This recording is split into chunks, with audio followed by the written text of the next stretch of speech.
Right now at 6, Election Day, just 2 weeks away, and both candidates are right here. I've tried to run a campaign based on issues. He's run a campaign based on insults. Hillary Clinton rallying support from students, while Donald Trump is talking only to 10. What exactly do you mean by that? Well, I think the whole system is rigged. First of all, the fact that she's even able to run. Tonight, exclusive team coverage on the race for the White House.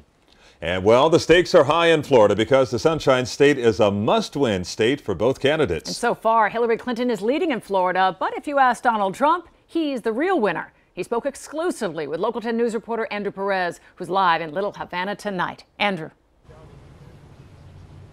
It is down to the wire for Donald Trump. 2 weeks away. He knows that he needs Florida. He actually opened up a lot during this one-on-one, saying why he feels that this race, this election, has been so challenging so far.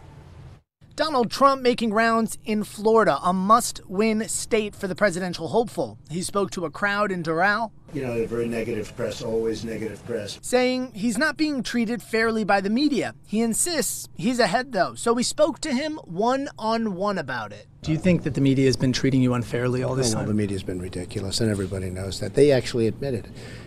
Without the media, Hillary Clinton would be nowhere. I mean, they have protected her.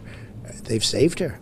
But didn't the media help build your brand as well? Well, I think it was built in a much different way. First of all, I built a great company. I built one of the great companies. We spoke to Mr. Trump about a number of issues, from the polls to future plans. He says he wants a fair election, but believes the system is rigged. First of all, the fact that she's even able to run.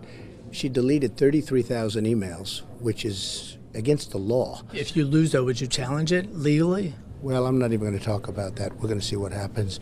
Based on everything, it looks like we're winning. Most polls show Trump trailing Clinton, but he says that's not the case, citing other polls and growing support at his rallies across the state. We stayed with the presidential hopeful as he spoke with Cuban exiles and veterans at the Bay of Pigs Museum in Miami. They endorsed Donald Trump, taking a hard stand on Cuba. The way the deal is now, would you cut ties, diplomatic ties with Cuba if you were elected? Well, I would make it rough on Cuba until such time as a really good deal could be made for the Cuban people and for the United States. But we have to make a deal that's good for the Cuban people, and I would make sure that that deal was either made or it'd have nothing to do with them.